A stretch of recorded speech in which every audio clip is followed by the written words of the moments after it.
أيها الإخوة والأخوات، نستمع الآن إلى تلاوة الجزء 26 من القرآن الكريم بصوت القارئ الشيخ عبد الباسط عبد الصمد رحمه الله. أعوذ بالله من الشيطان الرجيم. بسم الله الرحمن الرحيم. حميم. تنزيل الكتاب من الله العزيز الحكيم.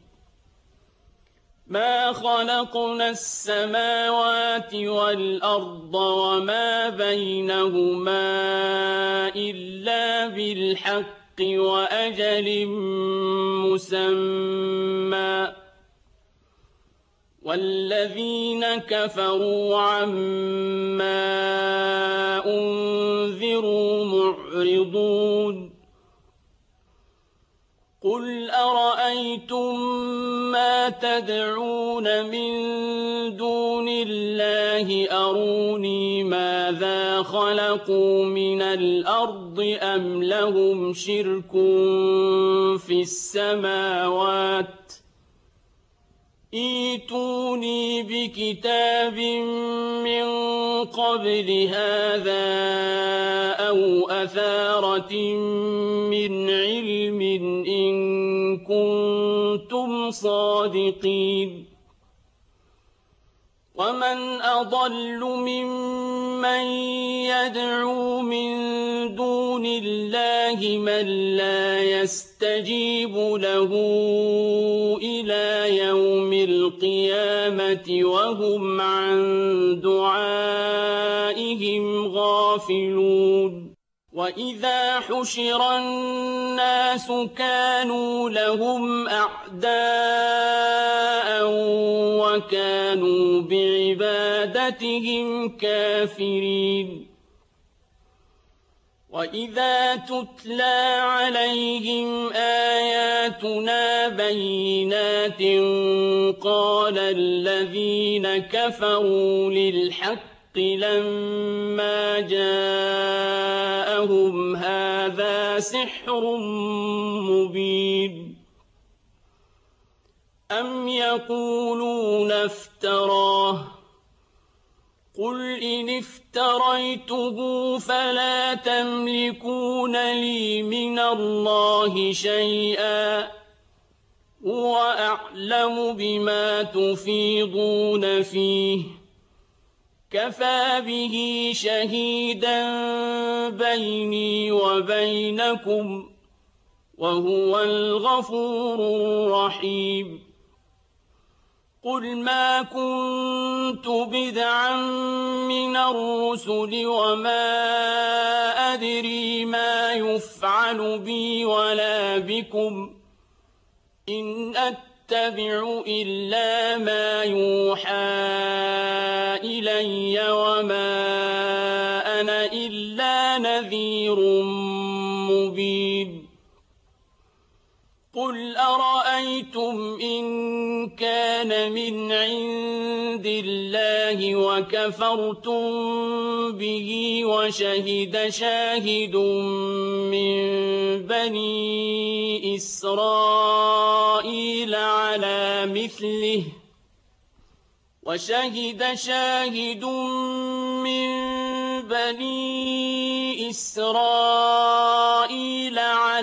مثله فآمن واستكبرتم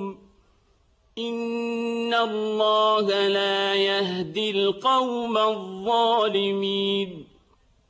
وقال الذين كفروا للذين آمنوا لو كان خيرا ما سبقونا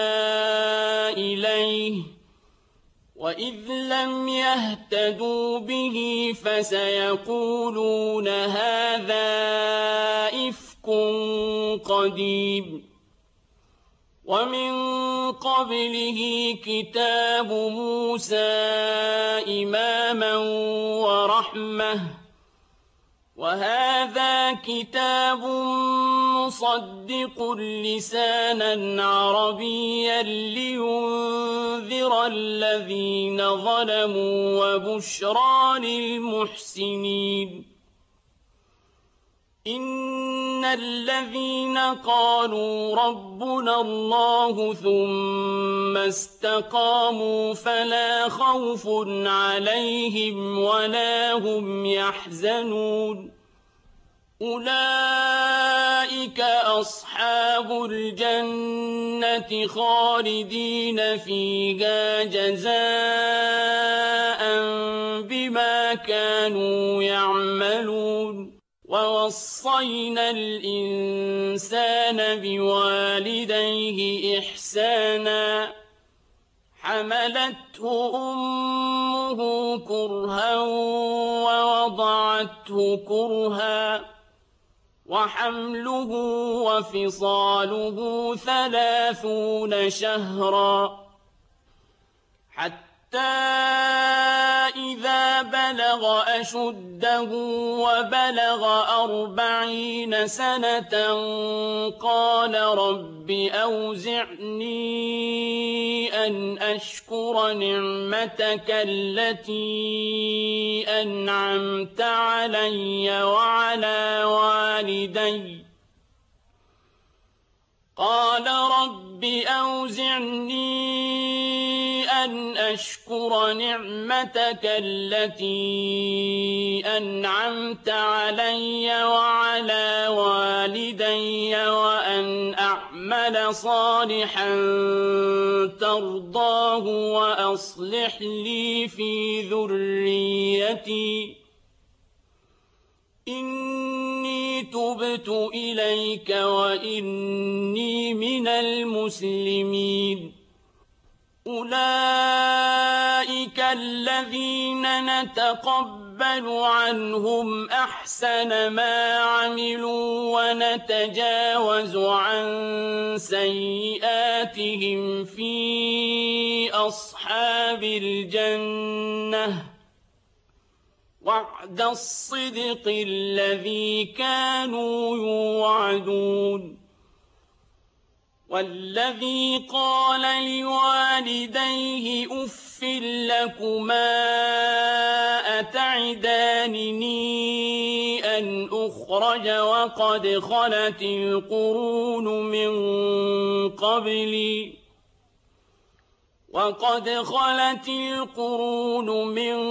قبلي وهما يستغيثان الله ويلك آمن إن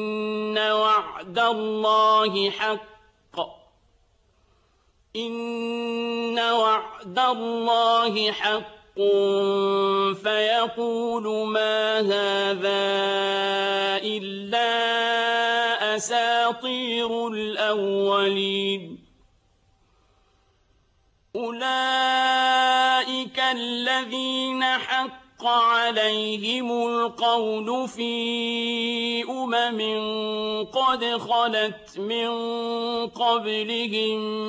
من الجن والإنس إنهم كانوا خاسرين ولكل درجات مما عملوا وليوفيهم أعمالهم وهم لا يظلمون ويوم يعرض الذين كفروا على النار أذهبتم طيباتكم في حياتكم الدنيا واستمتعتم بها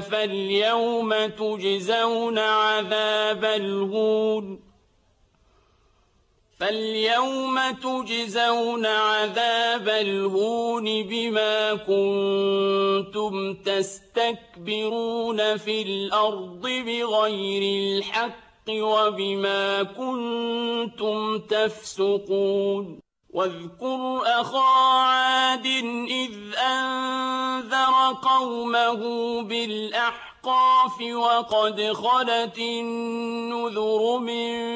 بين يديه ومن خلفه ألا تعبدوا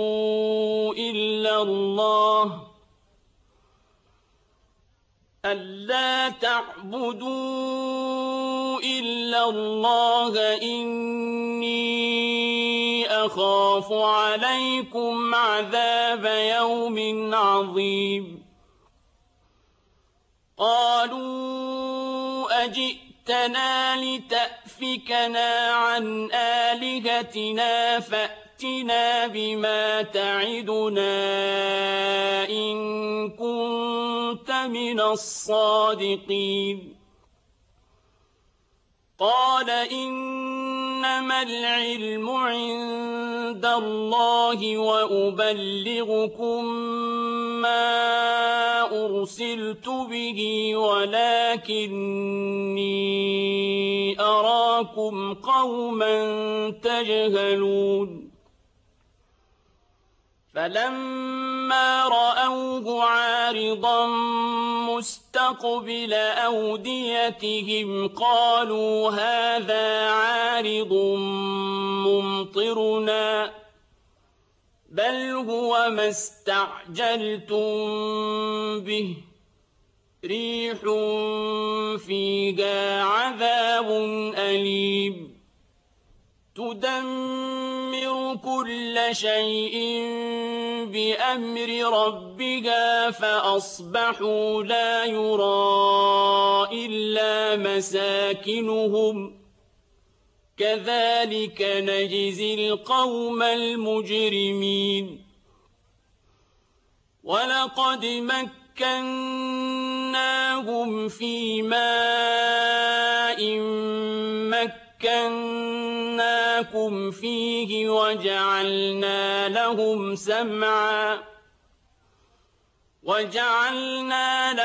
سمعا وأبصارا وأفئدة فما أغنى عنهم سمعهم ولا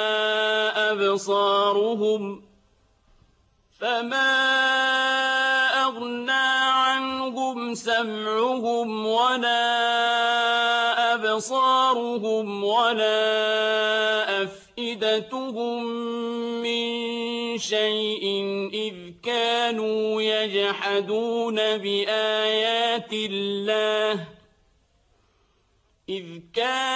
يجحدون بآيات الله وحاق بهم ما كانوا به يستهزئون ولقد أهلكنا ما حولكم من القرى وصرفنا الآيات لعلهم يرجعون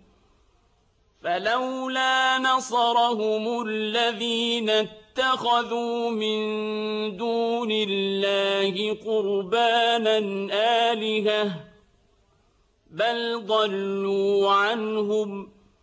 وذلك إفكهم وما كانوا يفترون وإذ صرفنا إليك نفرا من الجن يستمعون القرآن فلما حضروه قالوا أنصتوا فلما قضي ولوا إلى قومهم منذرين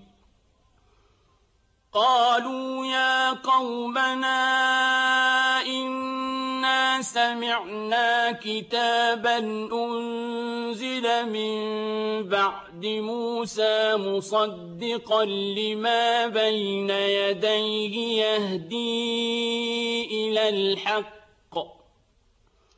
يهدي إلى الحق وإلى طريق مستقيم يا قومنا أجيبوا داعي الله وآمنوا به يغفر لكم من ذنوبكم ويجركم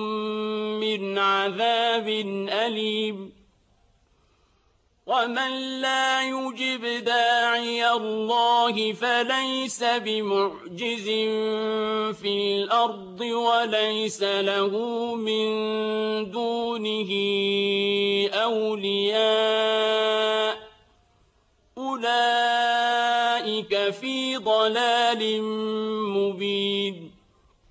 أولم يروا أن الله الذي خلق السماوات والأرض ولم يعي بخلقهن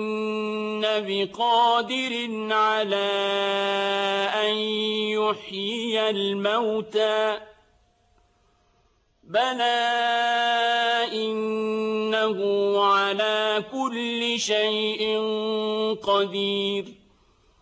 ويوم يعرض الذين كفروا على النار أليس هذا بالحق قالوا بلى وربنا قال فذوقوا العذاب بما كنتم تكفرون فاصبر كما صبر أولو العزم من الرسل ولا تستعجل لهم كأنهم يوم يرون ما يوعدون لم يلبثوا إلا ساعة من نهار بلاغ فهل يهلك إلا القوم الفاسقون بسم الله الرحمن الرحيم الذين كفروا وصدوا عن سبيل الله أضل أعمالهم والذين آمنوا وعملوا الصالحات وآمنوا بما نزل على محمد وهو الحق من ربهم كفر عنهم سيئاتهم وأصلح بالهم ذلك بأن الذين كفروا اتبعوا الباطل وأن الذين آمنوا اتبعوا الحق من ربهم كذلك يضرب الله للناس أمثالهم فإذا لقيتم الذين كفروا فضرب الرقاب حتى إذا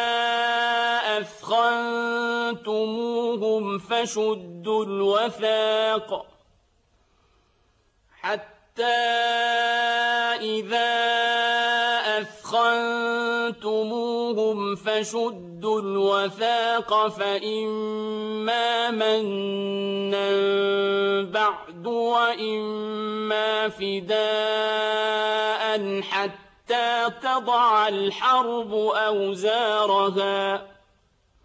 ذلك ولو يشاء الله لانتصر منهم ولكن ليبلو بعضكم ببعض والذين قتلوا في سبيل الله فلن يضل أعمالهم سيهديهم ويصلح بالهم ويدخلهم الجنة عرفها لهم يا أيها الذين آمنوا إن تنصروا الله ينصركم ويثبت أقدامكم والذين كفروا فتعسا لهم وأضل أعمالهم ذلك بأنهم كرهوا ما أنزل الله فأحبط أعمالهم أفلم يسيروا في الأرض فينظروا كيف كان عاقبة الذين من قبلهم دمر الله عليهم وللكافرين أمثالها ذلك بأن الله مولى الذين آمنوا وأن الكافرين لا مولى لهم إن الله يدخل الذين آمنوا وعملوا الصالحات جنات تجري من تحتها الأنهار والذين كفروا يتمتعون ويأكلون كما تأكل الأنعام والنار مثوى لهم وكأين من قرية هي أشد قوة من قريتك التي أخرجتك أهلكناهم فلا ناصر لهم أفمن كان على بينة من ربه كمن زين له سوء عمله واتبعوا أهواءهم مثل الجنة التي وعد المتقون فيها أنهار من ماء غير آسن وأنهار من لبن لم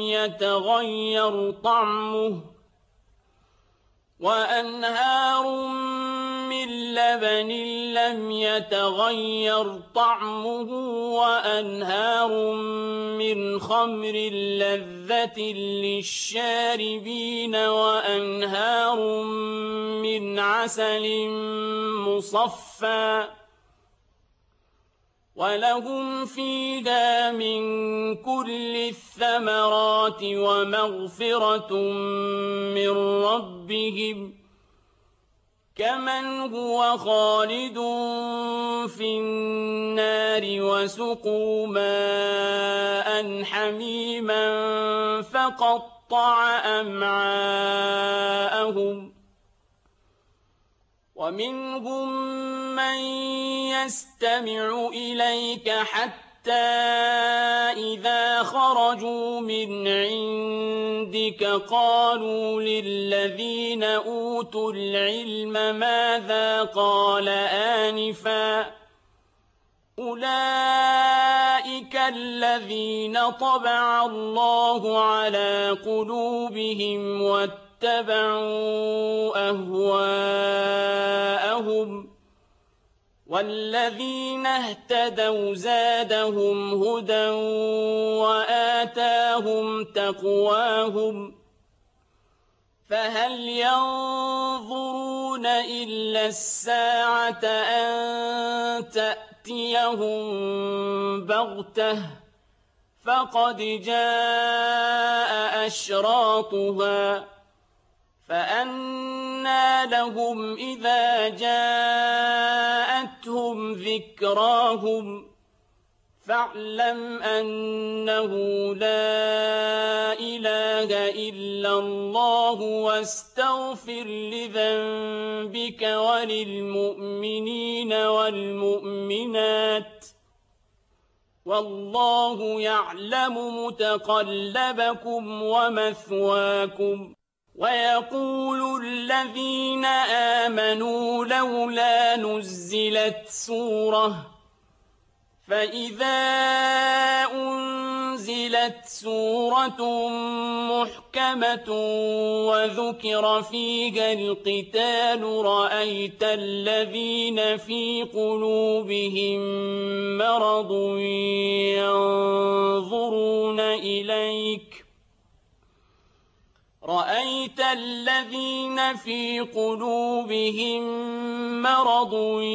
ينظرون إليك نظر المغشي عليه من الموت فأولى لهم طاعة وقول معروف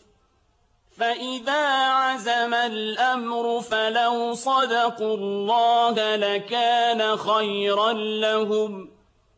فهل عسيتم إن توليتم أن تفسدوا في الأرض وتقطعوا أرحامكم أولئك الذين لعنهم الله فأصمهم وأعمى أبصارهم أفلا يتدبرون القرآن أم على قلوب أقفالها إن الذين ارتدوا على أدبارهم من بعد ما تبين لهم الهدى الشيطان سول لهم وأملى لهم ذلك بأنهم قالوا للذين كرهوا ما نزل الله سنطيعكم في بعض الأمر والله يعلم إسرارهم فكيف إذا توفتهم الملائكة يضربون وجوههم وأدبارهم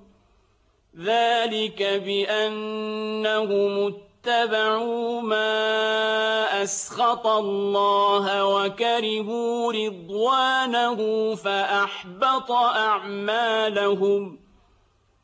أم حسب الذين في قلوبهم مرض أن لن يخرج الله أضغانهم ولو نشاء لأريناكهم فلعرفتهم بسيماهم ولتعرفنهم في لحن القول والله يعلم أعمالكم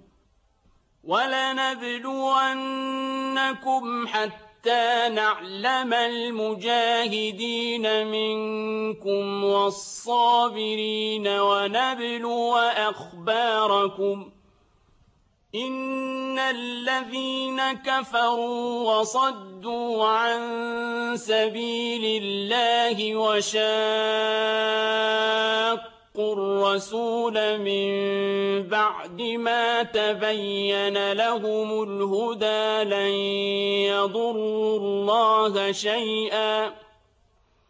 لن يضروا الله شيئا وسيحبط أعمالهم يا أيها الذين آمنوا أطيعوا الله وأطيعوا الرسول ولا تبطلوا أعمالكم إن الذين كفروا وصدوا عن سبيل الله ثم ماتوا وهم كفار فلن يغفر الله لهم فلا تهنوا وتدعوا إلى السلم وأنتم الأعلون والله معكم ولن يتركم أعمالكم إنما الحياة الدنيا لعب ولهو وإن تؤمنوا تتقوا يؤتكم أجوركم ولا يسألكم أموالكم إن يسألكموها فيحفكم تبخلوا ويخرج أضغانكم ها أنتم هؤلاء تدعون لتنفقوا في سبيل الله فمنكم من يبخل ومن يبخل فإنما يبخل عن نفسه والله الغني وأنتم الفقراء وإن تتولوا يستبدل قوما غيركم ثم لا يكونوا أمثالكم بسم الله الرحمن الرحيم إنا فتحنا لك فتحا مبينا ليغفر لك الله ما تقدم من ذنبك وما تأخر ويتم نعمته عليك ويهديك صراطا مستقيما وينصرك الله نصرا عزيزا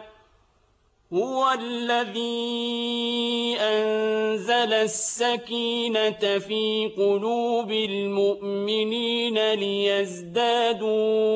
إيمانا مع إيمانهم ولله جنود السماوات والأرض وكان الله عليما حكيما ليدخل المؤمنين والمؤمنات جنات تجري من تحتها الأنهار خالدين فيها ويكفر عنهم سيئاتهم وكان ذلك عند الله فوزا عظيما ويعذب المنافقين والمنافقات والمشركين والمشركات الظانين بالله ظن السوء عليهم دائرة السوء وغضب الله عليهم ولعنهم وأعد لهم جهنم وساءت مصيرا ولله جنود السماوات والأرض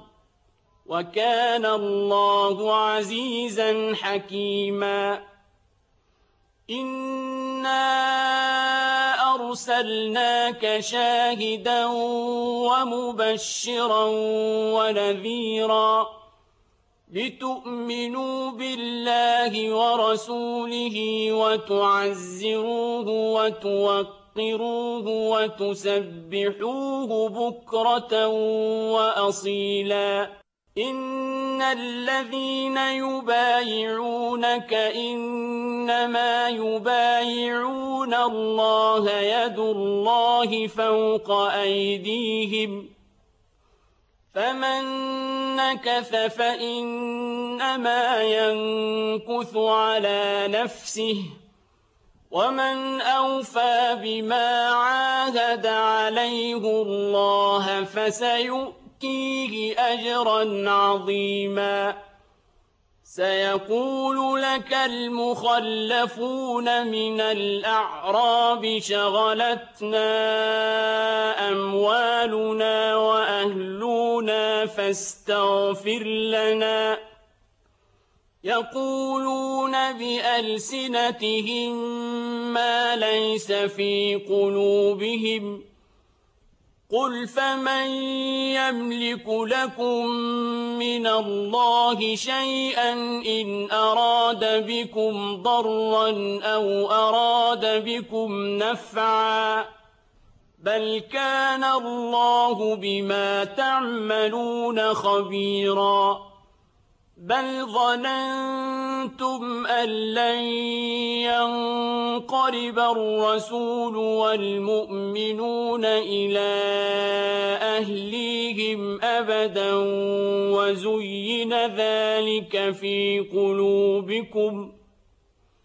وزين ذلك في قلوبكم وظننتم ظن السوء وكنتم قوما بورا ومن لم يؤمن بالله ورسوله فإنا أعتدنا للكافرين سعيرا ولله ملك السماوات والأرض يغفر لمن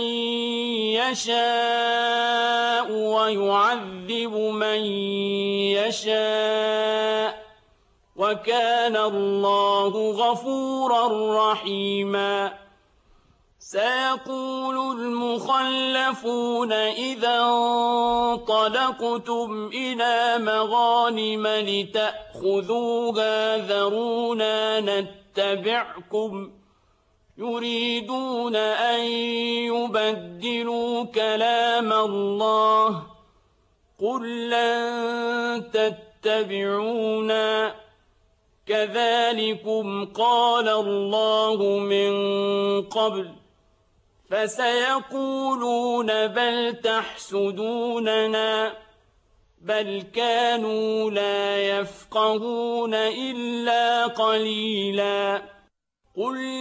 للمخلفين من الأعراب ستدعون إلى قوم أولي بأس شديد تقاتلونهم أو يسلمون فإن تطيعوا يؤتكم الله أجرا حسنا وإن تتولوا كما توليتم من قبل يعذبكم عذابا أليما ليس على الأعمى حرج ولا على الأعرج حرج ولا على المريض حرج ومن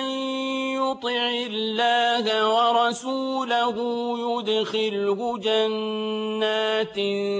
تجري من تحتها الأنهار ومن يتول يعذبه عذابا أليما لقد رضي الله عن المؤمنين إذ يبايعونك تحت الشجرة فعلم ما في قلوبهم فأنزل السكينة عليهم وأثابهم فتحا قريبا ومغانم كثيرة يأخذونها وكان الله عزيزا حكيما وعدكم الله مغانم كثيرة تأخذونها فعجل لكم هذه وكف أيدي الناس عنكم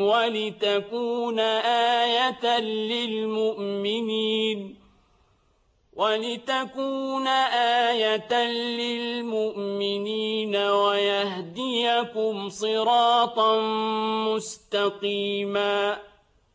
وأخرى لم تقدروا عليها قد أحاط الله بها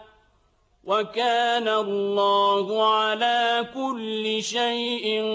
قديرا ولو قاتلكم الذين كفروا لولوا الأدبار ثم لا يجدون وليا ولا نصيرا سنة الله التي قد خلت من قبل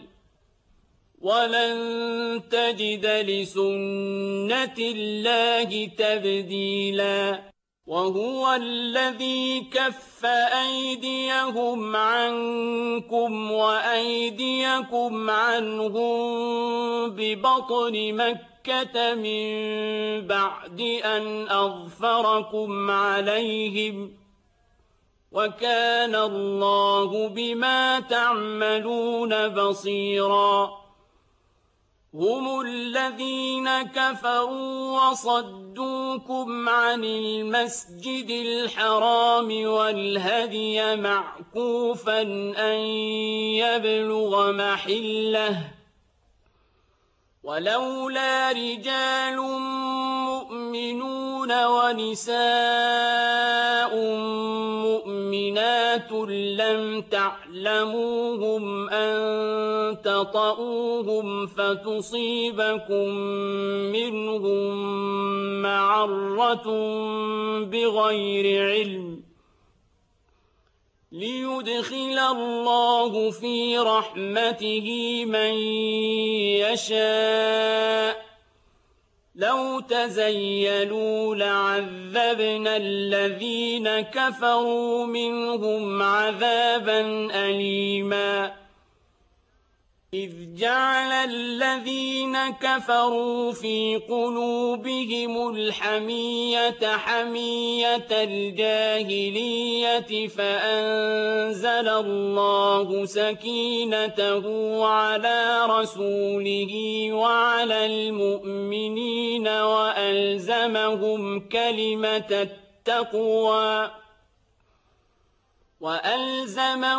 كلمة التقوى وكانوا أحق بها وأهلها وكان الله بكل شيء عليما لقد صدق الله رسوله الرؤيا بالحق لتدخلن المسجد الحرام إن شاء الله آمنين محلقين رؤوسكم ومقصرين لا تخافون فعلم ما لم تعلموا فجعل من دون ذلك فتحا قريبا هو الذي أرسل رسوله بالهدى ودين الحق ليظهره على الدين كله وكفى بالله شهيدا محمد رسول الله والذين معه أشداء على الكفار رحماء بينهم تراهم ركعا سجدا يبتغون فضلا من الله ورضوانا سيماهم في وجوههم من أثر السجود ذلك مثلهم في التوراة ومثلهم في الإنجيل كزرع أخرج شطأه فآزره فاستغلظ فاستوى على سوقه يعجب الزراع ليغيظ بهم الكفار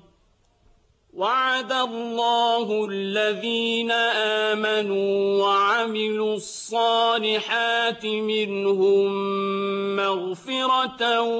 وأجرا عظيما بسم الله الرحمن الرحيم يا أيها الذين آمنوا لا تقدموا بين يدي الله ورسوله واتقوا الله إن الله سميع عليم يا أيها الذين آمنوا لا ترفعوا أصواتكم فوق صوت النبي ولا تجهروا له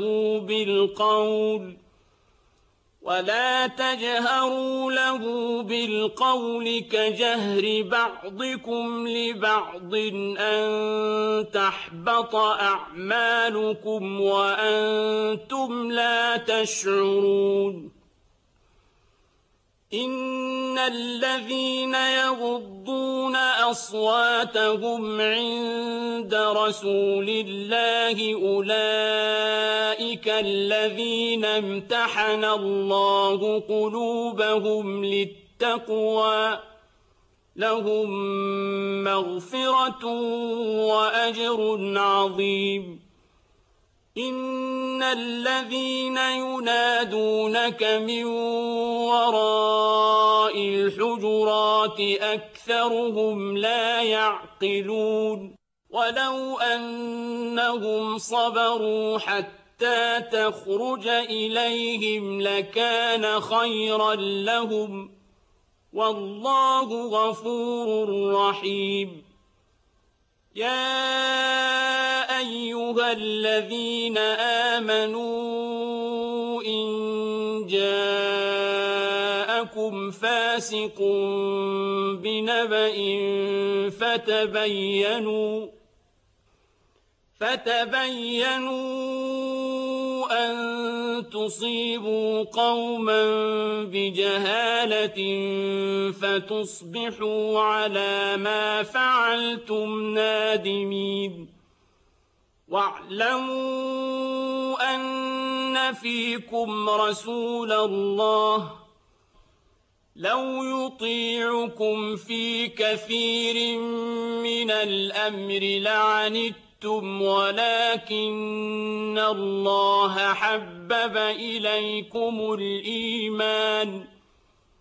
ولكن الله حبب إليكم الإيمان وزينه في قلوبكم وكره إليكم الكفر والفسوق والعصيان أولئك هم الراشدون فضلا من الله ونعمه والله عليم حكيم وإن طائفتان من المؤمنين اقتتلوا فأصلحوا بينهما فإن بغت إحداهما على الأخرى فقاتلوا التي تبغي حتى تفيء إلى أمر الله فإن فاءت فأصلحوا بينهما بالعدل وأقسطوا إن الله يحب المقسطين إنما المؤمنون إخوة فأصلحوا بين أخويكم واتقوا الله لعلكم ترحمون يا أيها الذين آمنوا لا يسخر قوم من قوم عسى أن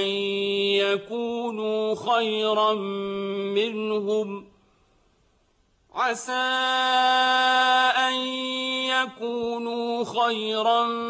منهم ولا نساء من نساء عسى أن يكن خيرا منهن ولا تلمزوا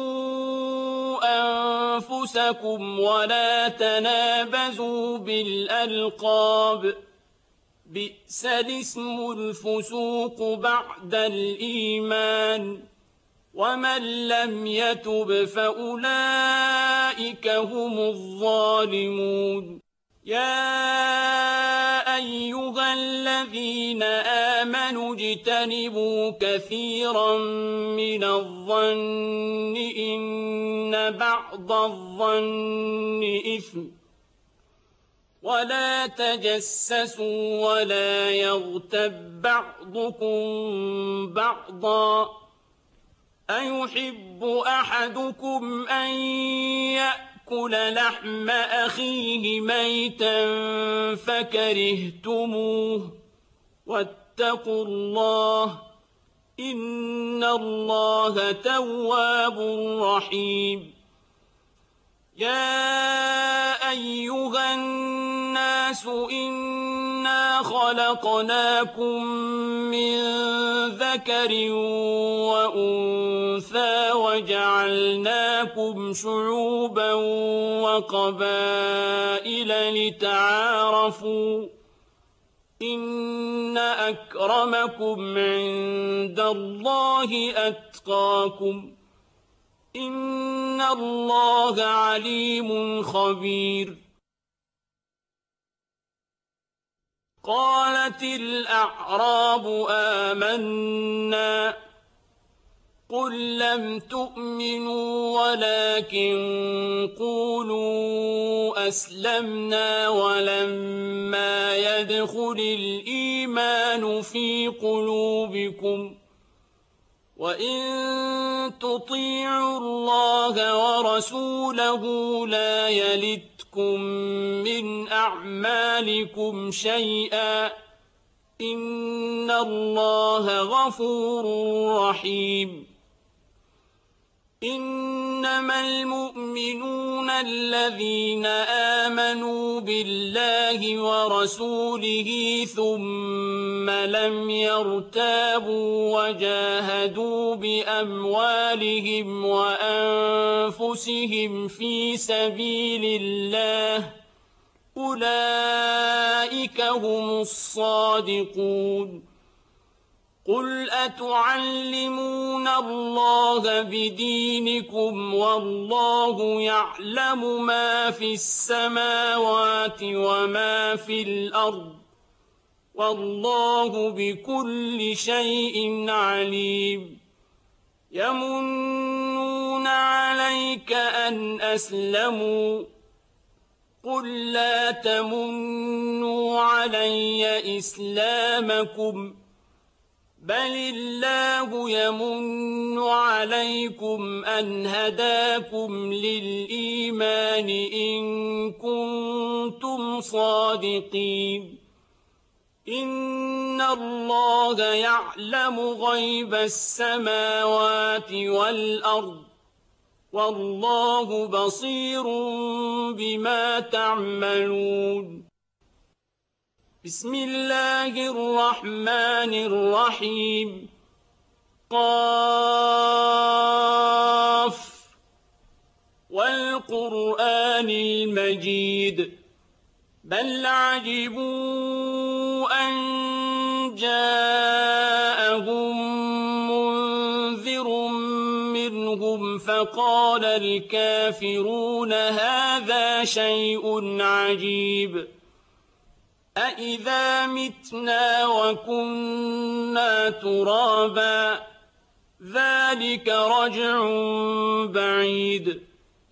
قد علمنا ما تنقص الأرض منهم وعندنا كتاب حفيظ بل كذبوا بالحق لما جاءهم فهم في أمر مريج أفلم ينظروا إلى السماء فوقهم كيف بنيناها وزيناها وما لها من فروج وَالْأَرْضَ مَدَدْنَاهَا وَأَلْقَيْنَا فِيهَا رَوَاسِيَ وَأَنبَتْنَا فِيهَا مِن كُلِّ زَوْجٍ بَهِيجٍ تَبْصِرَةً وَذِكْرَىٰ لِكُلِّ عَبْدٍ مُّنِيبٍ وَنَزَّلْنَا مِنَ السَّمَاءِ مَاءً مُّبَارَكًا فَأَنبَتْنَا بِهِ جَنَّاتٍ وَحَبَّ الْحَصِيدِ وَالنَّخْلَ بَاسِقَاتٍ لَّهَا طَلْعٌ نَّضِيدٌ رِّزْقًا لِّلْعِبَادِ وَأَحْيَيْنَا بِهِ بَلْدَةً مَّيْتًا كَذَٰلِكَ الْخُرُوجُ كَذَّبَتْ قَبْلَهُمْ قَوْمُ نُوحٍ وَأَصْحَابُ الرَّسِّ وَثَمُودُ وَعَادٌ وَفِرْعَوْنُ وَإِخْوَانُ لُوطٍ وَأَصْحَابُ الْأَيْكَةِ وَقَوْمُ تُبَّعٍ كُلٌّ كَذَّبَ الرُّسُلَ فَحَقَّ وَعِيدِ أَفَعَيِينَا بِالْخَلْقِ الْأَوَّلِ بَلْ هُمْ فِي لَبْسٍ مِّنْ خَلْقٍ جَدِيدٍ وَلَقَدْ خَلَقْنَا الْإِنسَانَ وَنَعْلَمُ مَا تُوَسْوِسُ بِهِ نَفْسُهُ وَنَحْنُ أَقْرَبُ إِلَيْهِ مِنْ حَبْلِ الْوَرِيدِ إِذْ يَتَلَقَّى الْمُتَلَقِّيَانِ عَنِ الْيَمِينِ وَعَنِ الشِّمَالِ قَعِيدٌ مَا يَلْفِظُ مِن قَوْلٍ إِلَّا لَدَيْهِ رَقِيبٌ عَتِيدٌ وَجَاءَتْ سَكْرَةُ الْمَوْتِ بِالْحَقِّ ذَٰلِكَ مَا كُنتَ مِنْهُ تَحِيدُ وَنُفِخَ فِي الصُّورِ ذَٰلِكَ يَوْمُ الْوَعِيدِ وَجَاءَتْ كُلُّ نَفْسٍ مَّعَهَا سَائِقٌ وَشَهِيدٌ لَقَدْ كُنتَ فِي غَفْلَةٍ مِّنْ هَٰذَا فَكَشَفْنَا عَنكَ غِطَاءَكَ فَبَصَرُكَ الْيَوْمَ حَدِيدٌ وَقَالَ قَرِينُهُ هَٰذَا مَا لَدَيَّ عَتِيدٌ أَلْقِيَا فِي جَهَنَّمَ كُلَّ كَفَّارٍ عَنِيدٍ مَّنَّاعٍ لِّلْخَيْرِ مُعْتَدٍ مُّرِيبٍ الَّذِي جَعَلَ مَعَ اللَّهِ إِلَٰهًا آخَرَ فَأَلْقِيَاهُ فِي الْعَذَابِ الشَّدِيدِ قَالَ قَرِينُهُ رَبَّنَا مَا أَطْغَيْتُهُ وَلَٰكِن كَانَ فِي ضَلَالٍ بَعِيدٍ قَالَ لَا تَخْتَصِمُوا لَدَيَّ وَقَدْ قَدَّمْتُ إِلَيْكُم بِالْوَعِيدِ مَا يُبَدَّلُ الْقَوْلُ لَدَيَّ وَمَا أَنَا بِظَلَّامٍ لِّلْعَبِيدِ يَوْمَ نَقُولُ لِجَهَنَّمَ هَلِ امْتَلَأْتِ وَتَقُولُ هَلْ مِن مَّزِيدٍ وَأُزْلِفَتِ الْجَنَّةُ لِلْمُتَّقِينَ غَيْرَ بَعِيدٍ هَٰذَا مَا تُوعَدُونَ لِكُلِّ أَوَّابٍ حَفِيظٍ مَّنْ خَشِيَ الرَّحْمَٰنَ بِالْغَيْبِ وَجَاءَ بِقَلْبٍ مُّنِيبٍ ادْخُلُوهَا بِسَلَامٍ ذَٰلِكَ يَوْمُ الْخُلُودِ لَهُم مَّا يَشَاءُونَ فِيهَا ولدينا مزيد وكم أهلكنا قبلهم من قرن هم أشد منهم بطشا فنقبوا في البلاد هل من محيص